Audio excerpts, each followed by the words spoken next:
It's such a pleasure to have you on today's episode on understanding the Gen Z.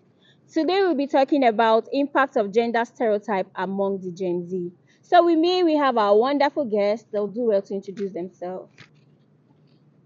Okay, so gender stereotypes have put so much pressure on both boys and girls to conform and fit into the assumptions of most of our parents. First of all, we already have the whole pressure to fit into their assumptions. The question is, what is the theory of gender stereotyping? Stereotype has to do with the general belief or the general perspective of people on a certain thing. Gender stereotype to me is the view or preconceived view of how males and female roles should be.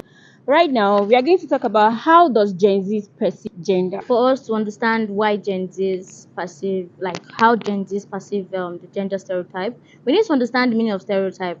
And in order to understand the meaning of stereotype, we need to go to the dictionary. So according to the dictionary, stereotyping or stereotype means diversifying, structuralizing and subjecting someone or a particular thing to a particular segments. We are in the age and era of internet and change and understanding. Let's just say we have grown more. So when it comes to Gen Z's perceiving gender stereotype, we have broken it down and taken the parts we want. The parts in which we say men and women should be given the rights or are given the rights to do as they please. Perceiving gender from a different perspective in the Gen Zs means digital for many people.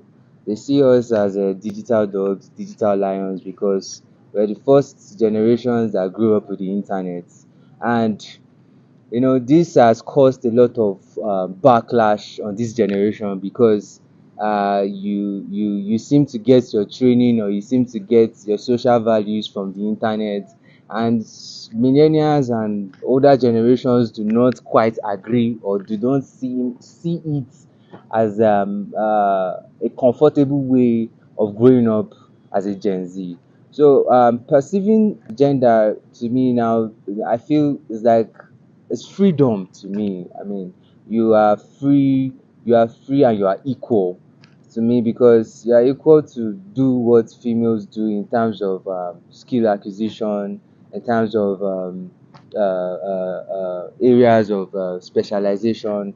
I mean, why can't why can't a male be a nurse, and why can't a female be a bricklayer?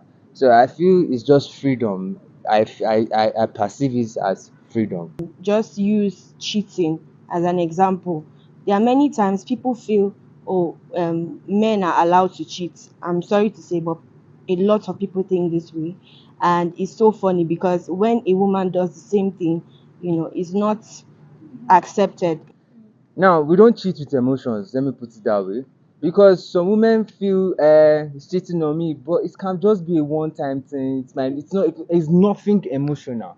And they believe that when a man Stereotyping that says men are polygamous in nature is true. I cannot agree with that because you are not a man and you cannot really But go that's in what that. you are saying. That is what That's they what say. you That are is what society is saying. A man what can you are never saying. a man that know what is will not tell you are polygamous in nature. He will just tell you that I know how to handle these things. Okay, so But now my you And are question to if you asking now is this that why is the do you woman cheat? cannot handle it. because you are emotionally built. You put emotions in everything. But men don't put emotions We in don't everything. put emotion. That is Then why why do that you is cheat? why So that it is is safe to why say that is why we can handle many things that women cannot handle. so it is safe to say Yes, that men don't cry. So it's you cannot say it is safe, but it is normal. Society will not, even your mother, your father will say you are a man, that lade, stand up and be a man. It is how you were brought up. Because when issues start in a family, it is you that will be the last man standing. It's not be the woman that will be the last man standing. That is how it will be. Different. You just admitted that That men do not have emotions. That's what you said. I did not say. that's I what did you not. said. I No, did that's not. what you I said. said you You are literally built. said- I you literally said. that they quote me right. You I said said women are built emotionally. You people attach emotions to everything. I did not say. I did not say a man does not have emotions. Don't get me wrong. And I did not. You said is it? You said is it okay to say a man cannot cry or a man should not cry? I said you cannot say a man will surely cry, but you can never see the tears outside. You can never see the tears outside. Okay. You simply said women cannot cheat. Why? Because when they try to cheat, it is imbued with emotions, right? yeah. But you said as a man, you know emotion is not involved, so it's a one-time thing. one time. So why? Emotions and feelings. It's obviously an emotion that led you to cheating. That's why you're not a man. You can't relate. Now, it is true that men do not have the ability to show emotions and be vulnerable. I agree with that part. But is that an excuse to say I should cheat?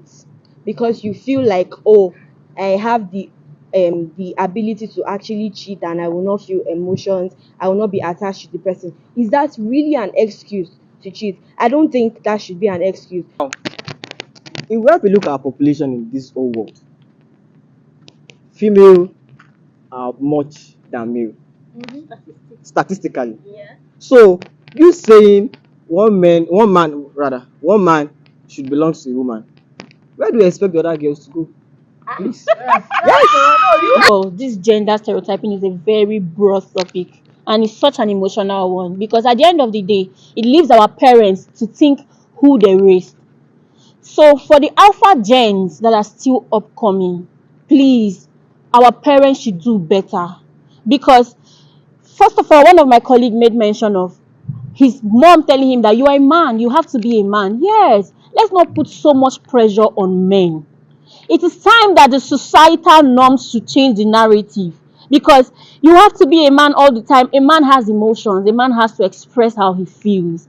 And secondly, morals should come in. Personal core values. You have to instill values on us, the Gen Z and the Alpha Gens, right from our parenting stage. You need to let me know that I have to be disciplined. I should have morals. There are things I shouldn't do as a man and as a woman. So this leaves our parents to know that they have so much job to do on us. Thank you so much for joining today's segment. This is your host, Eboti Belisha.